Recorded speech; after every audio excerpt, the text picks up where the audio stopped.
sur l'actualité politique en Guinée-Conakry en 15 minutes, du sommet à la base, c'est dans votre émission Oroya Politique.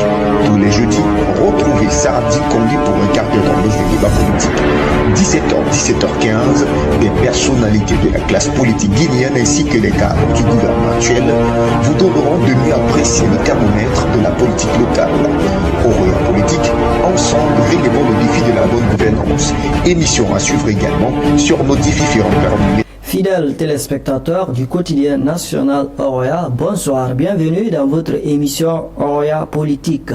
Vous le savez, c'est une émission qui vous permet de tout savoir sur l'actualité socio-politique et administrative de notre pays. Quand il est 17h sur la chaîne YouTube du quotidien national Oroya, le site www.oroya.net et l'ensemble de nos différentes plateformes digitales. Et une version écrite et électronique également à retrouver dans les colonnes du journal Oroya. Alors, dans cet autre numéro de l'émission Oroya Politique, nous recevons pour vous comme invité le directeur général de l'autorité organisatrice des transports urbains de Conakry, M. Moussa Amara Kamara, et le DGA, M. Yagbaoro Urbain Doualamou. Avec eux, on parlera de la politique mise en place dans le cadre de la réglementation des transports urbains de Conakry. Merci une fois encore de votre fidélité renouvelée au quotidien national Oroya. C'est parti pour un quart d'heure d'émission. Politique, ensemble, réglons le défi de la bonne gouvernance. Émission à suivre également sur nos différentes plateformes. Monsieur le directeur, bonsoir. Bonsoir. Monsieur le directeur général adjoint, bonsoir. Bonsoir. Merci à vous d'avoir honoré votre présence sur notre plateau. C'est nous qui vous remercions de nous avoir invités aujourd'hui pour parler sur la question de la mobilité urbaine à Conakry. Voilà, monsieur le directeur, on va commencer avec vous, la toute première question. Et parlez-nous de l'autorité organisatrice des transports urbains. Merci une fois encore de nous avoir reçus. Je commencerai également à remercier l'ensemble des auditeurs qui nous écoutent et qui nous observent maintenant sur la question de l'autorité organisatrice des transports urbains de Conakry. Vous vous souviendrez que les années 2016-2019, le ministère des Transports et le ministère des Travaux publics ont bénéficié d'une étude sur la question de la mobilité urbaine à Conakry, laquelle étude qui a été financée par l'Union européenne dans le cadre d'ISINFED, qui a mis en place un document de référence qu'on appelle le plan de déplacement urbain de Conakry. On s'était rendu compte que le déplacement à Conakry est extrêmement difficile, pour ne pas dire qu'aujourd'hui, il reste encore et demeure cette difficulté qu'éprouvent nos concitoyens. Le document de plan de déplacement urbain de Conakry est une réponse si les projets qui sont dans ce document venaient d'être mis en place. Donc, à la suite de ça, il a été demandé de mettre en place une autorité organisatrice des transports urbains de Conakry qui va avoir la charge de mettre en place l'ensemble des recommandations issues du document de plan de déplacement urbain de Conakry. L'autorité organisatrice de transport urbain de Conakry est créée en 2023, qui a pour rôle de réguler l'offre et la demande de services publics de transport, d'organiser l'ensemble des acteurs de transport urbain, ensuite de faire la coordination avec toutes les parties prenantes, y compris le ministère de la Sécurité, le ministère de la Défense avec la gendarmerie routière, les collectivités, mais aussi un certain nombre de départements dont certaines directions et les EPA sont associés aux questions de mobilité urbaine. C'est le cas du ministère de l'Habitat, c'est le cas du ministère des Travaux publics, c'est le cas du ministère de la Sécurité. Donc, toutes ces entités font partie de la question de la mobilité et nous, en tant qu'autorité, nous avons en charge d'assurer la coordination de l'ensemble de ces parties prenantes pour qu'ensemble nous puissions trouver des voies et moyens à faciliter les déplacements des personnes et des marchandises dans l'agglomération de Conakry. Donc voilà un peu l'idée qui sous-entendait la mise en place d'une telle autorité. Aujourd'hui, dans tous les pays Et dans toutes les grandes capitales africaines, il existe une autorité qui organise le transport urbain pour des raisons. Nos capitales aujourd'hui, en termes de démographie, c'est les capitales les plus peuplées. Conakry, c'est la ville la plus peuplée en Guinée. Deuxième raison, c'est les raisons économiques. Plus le déplacement il est fluide, plus il est rapide, plus ça impacte positivement sur l'activité économique. Mais plus le déplacement il est faible ou il est nul, il impacte également négativement sur la question du développement économique. Bien, alors, monsieur le directeur, l'autre question, quel est l'état des lieux en matière de transport urbain? Il est difficile de se déplacer à Conakry. L'état des lieux, il faut que nous soyons clairs à la matière. Aujourd'hui, l'état des lieux n'est pas reluisant. En termes de déplacement des voyageurs, il y a une insuffisance chronique parce que nous sommes en charge de réguler l'offre et la demande de services de transport public. Mais aujourd'hui, nous n'avons pas un service public de transport. Premier élément, l'insuffisance des services de transport public, que ce soit par l'État, même les services qui sont faits par des particuliers qu'on appelle les exploitants artisanaux. Ces services-là, ils restent à désirer. Il est fait de sorte que les populations puissent se déplacer, mais ça manque beaucoup de confort et de qualité. Deuxième difficulté aujourd'hui par rapport au déplacement, c'est l'insuffisance des réseaux routiers. Vous êtes dans une ville qui vous fait 40 km de long, mais avec 4 axes principaux de déplacement. Il y a des transversales qui sont faites, mais il y a la nécessité aujourd'hui qu'on puisse faire ce qu'on appelle les parallèles au niveau d'Amdallah, aller encore jusqu'à Kagbele, ou bien au niveau de Yimbaya, aller encore jusqu'à 36. Donc il faut aussi ouvrir ces voies-là pour qu'on ait un réseau très dense et à côté des routes aussi promouvoir d'autres moyens de transport public.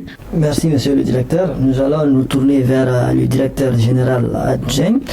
Monsieur le directeur, bonsoir encore. Et la première question pour vous, y a-t-il des dispositions prises pour l'intérieur du pays dans le cadre du transport urbain? Merci, une opportunité que vous nous offrez. Pour la question, nous dirons que il y a bien sûr des opportunités pour l'intérieur, mais il faudrait d'abord que, comme le directeur général vient de l'évoquer, il faut se dire que les projets qui sont contenus dans le plan de déplacement urbain ne sont pas encore mis en œuvre à Conakry. Donc, l'intérieur, c'est quand on aura fini avec Conakry qu'on parlera de l'intérieur. Donc, tout ce que je peux dire par rapport à cette question. Merci. Peut-être, il y a juste un élément pour compléter ce qu'il vient de dire. Pour l'intérieur du pays, ce qu'on appelle les villes secondaires. Conakry, c'est la principale ville. Quand vous prenez Kankan aujourd'hui, Zérekouré, Bofa, Boké, Kindia et Labi, c'est les villes qui mériteraient aujourd'hui un plan de déplacement urbain. Et qu'on fasse également la promotion pour qu'il y ait des transports communs capacitaires dans ces mêmes villes. Ce n'est pas difficile ou ce n'est pas impossible. Conakry, mais comme je dis, Conakry n'étant pas d'abord fourni en moyens capacité de transport, il va sans dire que pour l'entreprise, c'est un peu difficile. Il faut d'abord trouver la solution ici avant d'aller ailleurs. Tout à fait. Bien. Alors, monsieur le directeur général adjoint, toujours avec vous, quelles sont les perspectives actuelles? Comme perspective, nous en avons beaucoup. Il va me compléter. Nous avons beaucoup. Comme je le disais tantôt, nous avons des projets. Les projets, c'est d'abord un des projets phares pour le PDU, c'est-à-dire le plan de déplacement urbain. C'est le plan de circulation de Kaloum. Il faudrait que nous ayons le courage de mettre ça en application maintenant. Puisque comme il a tantôt dit, si vous voyez toute cette congestion qui est à Kaloum, ça dépend de l'aménagement, de l'organisation. C'est qu'on n'a pas encore pris en main l'organisation de déplacement à Kaloum. Donc, ça, c'est un premier projet phare qui pourrait lancer l'autorité organisatrice des transports urbains et en même temps ce projet prend en compte le stationnement qui pourrait décongestionner les voies de la capitale, de Kaloum, pardon, les voies de Kaloum. Si on a un plan de circulation qui est déjà réalisé, Kaloum sera fluide et c'est la même chose que les autres communes. Toutes les autres communes, ils ont un plan de circulation. Mais mettons le projet pilote, mettons d'abord en place le projet de Kaloum. Si le projet de Kaloum est mis en place, il n'y aura pas de problème pour les autres communes. Alors, la deuxième perspective, c'est que nous voulons que, il a tantôt dit, nous voulons que la circulation soit fluide. Et pour que cette circulation soit fluide, il y a eu des solutions des recommandations qui ont été faites, le plan de déplacement urbain. Mettons en place ces recommandations et nous verrons que nous sommes en train de travailler sur ces perspectives, sur ces projets, pour que nous puissions aller... Monsieur le directeur a un mot à ajouter. Oui, en termes de perspective, ce que disait Monsieur Urbain, effectivement, c'est des projets qui sont déjà ou les idées de projets qui sont dans le plan de déplacement urbain de Conakry, parce que toutes ces idées de projets ne bénéficient pas aujourd'hui ce qu'on appelle une étude de faisabilité. Dieu merci pour le premier projet dont il parlait en ce qui concerne le PCK, le plan de circulation de Kaloum. Nous avons eu un partenaire avec lequel un contrat commercial est signé aujourd'hui. Dans les mois à venir, peut-être 2 ou 3 mois, on va commencer les études de faisabilité. Et après les études de faisabilité, on va réaliser le plan de circulation de Kaloum pour mettre les rues de Kaloum en sens unique, créer ce qu'on appelle les stationnements, également mettre en place les voies piétonnes et le tout émaillé d'un système de surveillance de la circulation. Le deuxième projet, c'est le BRT. Aujourd'hui, dans toutes les capitales africaines, on a mis en place un système de transport capacitaire. Le BRT, c'est de créer des routes dédiées uniquement au transport capacitaire. Ça permettrait également aux gens de laisser les moyens de déplacement et prendre des bus capacitaires confortables. Le dernier à la matière au niveau de la sous-région, c'est le BRT de Dakar. Aujourd'hui, tout le monde s'en félicite. La Côte d'Ivoire est en train de faire son BRT. Ensuite, le Nigeria est en train de faire son BRT. Tous les pays de l'Afrique jusqu'à l'Afrique du Sud ont leur BRT. C'est-à-dire ils ont des bus capacitaires. Nous avions connu ça en 1900, dans les années 80 avec Sosiac, les bus articulés. Donc ce travail-là aussi se poursuit au niveau de l'autorité. Nous sommes à la recherche des partenaires parce que c'est le gros financement qui demande l'appui au niveau du département des transports. Dieu merci, M. Ousmane Gawal Gallo, ministre des Transports, en même temps porte-parole du gouvernement, ici investi à côté de nous pour que nous puissions trouver, disons, des partenaires qui peuvent nous accompagner par rapport à ces projets. Autre projet aussi, c'est le transport maritime urbain. On pourrait profiter également de la côte guinéenne pour mettre en place un système de transport maritime urbain pour nous permettre également de compléter à la fois la route, la mer et aussi le ferroviaire. Au niveau du ferroviaire aussi, un travail est en train d'être fait en association avec les chemins de fer, entendez Société nationale de chemins de fer. Un partenaire est trouvé, donc bientôt on va aller à une convention et puis les études de faisabilité vont être bouclées pour que ces projets-là puissent démarrer. Alors si tous ces projets-là sont faits, ça va permettre à la ville de respirer.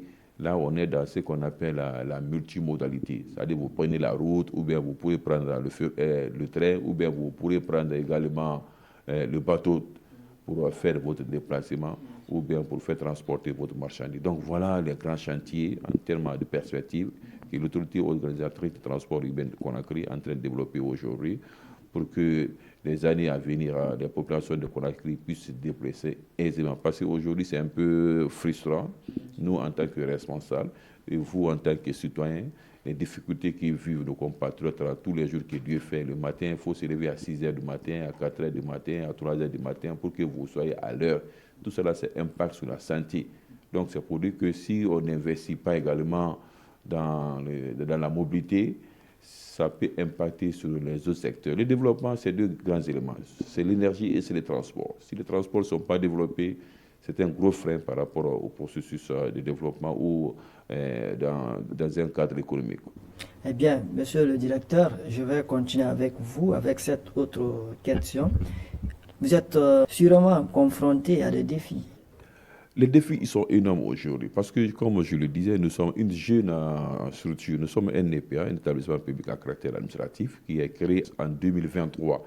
Si je prends l'exemple de la première autorité qui a été créée au niveau de l'Afrique occidentale, c'est le CETUD en 1997. Donc 20 ans, quelques 20 ans et plus, nous c'est en 2023. Notre premier défi aujourd'hui, c'est de renforcer notre gouvernance. Nous n'avions pas encore notre conseil d'administration. Or, le conseil d'administration, c'est une instance de gouvernance indispensable pour une autorité comme la nôtre. Deuxièmement, nous avons un déficit également de ressources humaines. C'est un nouveau métier, il ne faut pas avoir le complexe de le dire. Le métier de la mobilité urbaine, ce n'est pas le métier du transport que nous avons connu, c'est un nouveau métier pour la Guinée. Exactement. Donc, on a besoin également d'avoir des ressources humaines. On a aussi besoin des ressources financières. Une structure comme la nôtre, qui assure la coordination, qui assure l'organisation, qui assure la régulation, elle doit être dotée des ressources financières lui permettant de faire face à l'ensemble de sa queue. Doit également faire la promotion des investissements dans le domaine des transports, en termes de services, également en termes d'infrastructures. Donc, ces défis de manque de ressources financières également, nous y connaissons ça également. Enfin, c'est aussi un défi, un déficit par rapport aux ressources matérielles. Nous avons été créés, mais aujourd'hui, jusqu'à présent, nous ne bénéficions pas également de ce qu'on appelle les moyens de déplacement. Or, notre travail, 80% c'est sur le terrain, parce que nous sommes en charge de la mobilité urbaine. Les 20% peut-être, c'est dans les bureaux. Donc, c'est aussi une occasion pour nous d'interpeller les responsables à tous les niveaux pour que la question de la mobilité, que ce soit l'État, les entreprises, voilà, doivent tous se lever et soutenir une telle autorité parce que c'est au bénéfice de tout le monde. Quand les travailleurs se déplacent pour aller travailler soit dans les entreprises publiques ou bien dans les entreprises publiques ou bien dans l'administration publique, quand vous vous levez pour aller travailler à l'école. Donc la question de la mobilité intéresse tout le monde, les collectivités, les entreprises privées, l'État. Ça, c'est ce niveau que nous interpellons également tous ces partenaires-là pour apporter leur contribution par rapport à tous les éléments de difficultés aujourd'hui que nous connaissons, que je viens d'énumérer. Notre siège se trouve à Matam, en face de la commune de Matam. Bien. Voilà ce qui est bien entendu. Aimables téléspectateurs, vous êtes dans votre émission Oroya Politique. C'était donc la première partie. On se retrouve juste après cette courte transition. Politique, ensemble, réglons le défi de la bonne gouvernance. Émission à suivre également sur nos différentes plateformes. Des retours ici sur ce plateau pour continuer l'émission Oroya Politique. Je vous le disais dès à l'entame, nous recevons pour vous comme invité le DG de l'autorité organisatrice des transports urbains de Conakry, M. Moussa Amara Kamara, et son directeur général adjoint, M. Yabaworo Irben Doualamou. Monsieur le directeur, nous allons démarrer cette deuxième partie avec vous. Que promettez-vous aux usagers des transports publics d'ici peu de temps? Bien que nous connaissons les difficultés dans lesquelles les gens se déplacent à Conakry, quitter leur domicile, trouver un moyen de déplacement, c'est très difficile pour ces populations. Mais nous osons croire quand même dans les temps à venir, avec l'appui de nos autorités au niveau ministériel, au niveau gouvernemental, un certain nombre d'efforts en train d'être faits. Les résultats seront vus. Nous avons travaillé sur un projet qui va commencer bientôt à Kalom, lequel projet pourrait engendrer la suite des autres projets.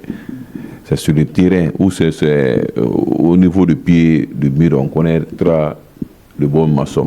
Pour le moment, nous ne pouvons pas promettre. Mais quand les résultats seront là, on le verra.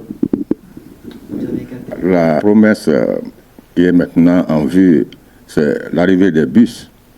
Ça va un peu soulager la population en attendant. Vous promettez déjà l'arrivée des bus? Oui, mais c'est imminent. Je réitère cette information. Le ministre, M. Gawal Diallo, Ousmane Gawal Diallo, il avait déjà parlé et nous sommes à pied d'œuvre pour que ce premier lot puisse arriver maintenant. Merci, monsieur le directeur général adjoint, pour cette belle information. Merci.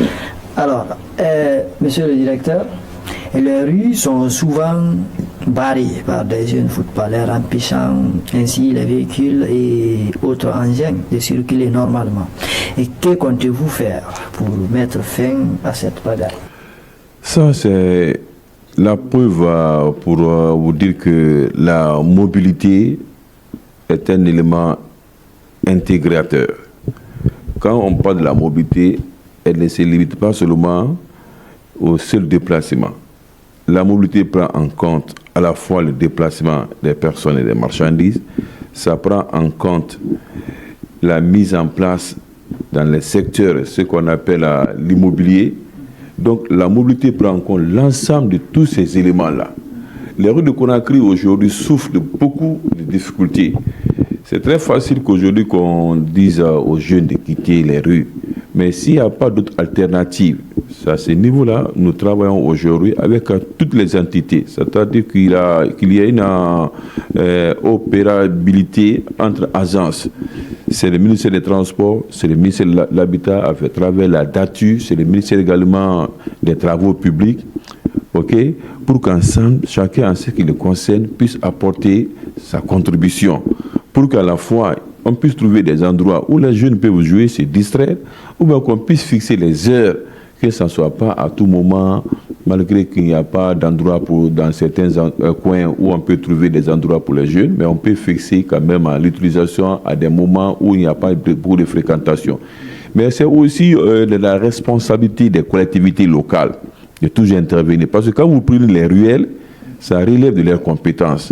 Ce ne serait-ce qu'en termes d'information, de sensibilisation des exploitants qui viennent, les femmes ou les jeunes qui viennent s'asseoir pour occuper à la fois la société en vendant les petits objets ou bien en réparant, disons, les moyens de déplacement. C'est à ce niveau que ces collectivités-là aussi doivent intervenir pour ne pas que les rues soient totalement occupées de manière anarchique. Donc, nous, notre contribution, c'est à ce niveau que nous sommes souvent en relation avec les communautés pour aussi les amener à comprendre qu'il faut qu'ils participent également à prendre en charge ces paramètres-là.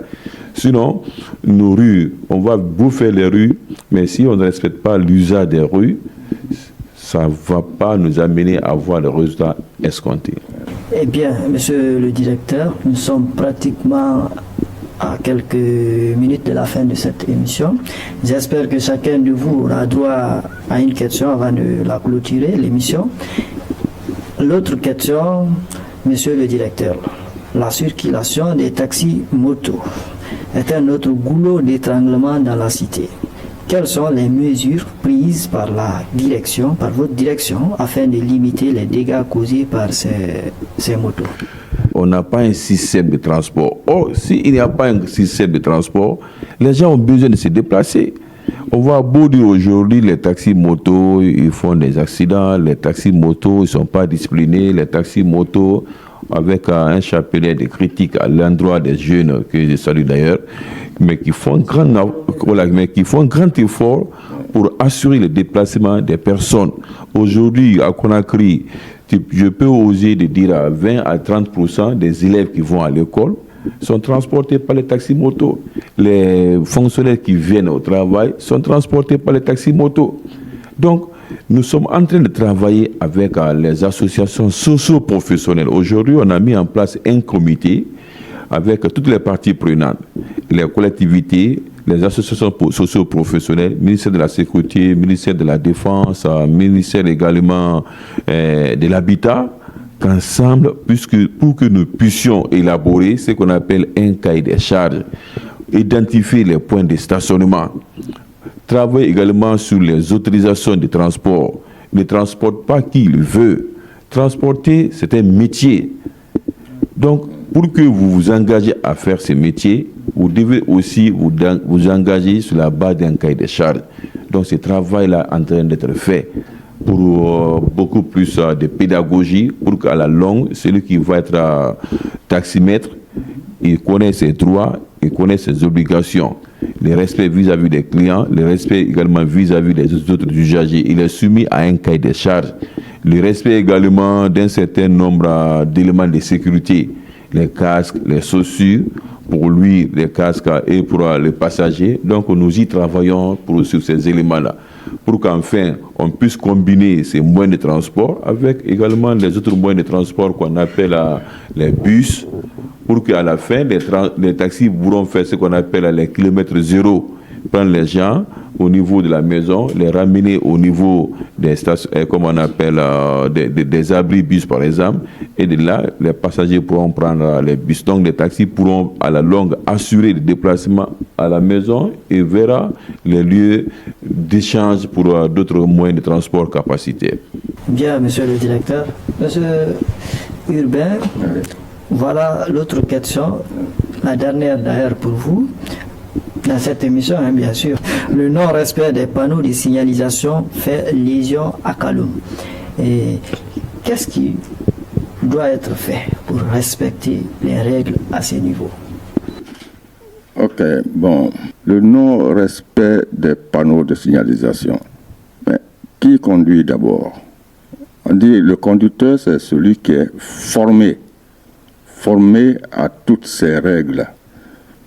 Mais il se trouve que il y en a qui prennent le véhicule, ils n'ont pas fait une formation, ils n'ont rien appris. Bien. Monsieur le directeur général adjoint, votre mot de la fin, allez-y. Bon, le mot de la fin, c'est que nous demandons que les autorités nous appuient. Il faut nous appuyer pour que nous puissions faire ensemble la mobilité participative et durable.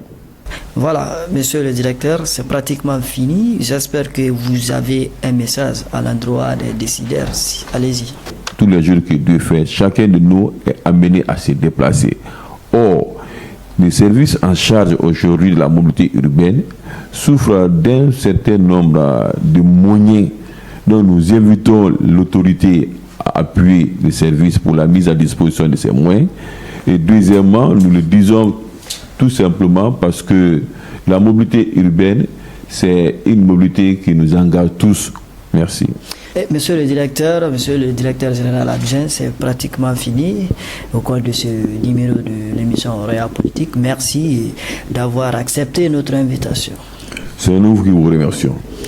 Il y avait derrière les caméras Boubacar Bangoura, Suleiman Nef Kamara. Merci à vous tous de l'avoir suivi. On se retrouve la semaine prochaine avec un autre invité. Bonsoir.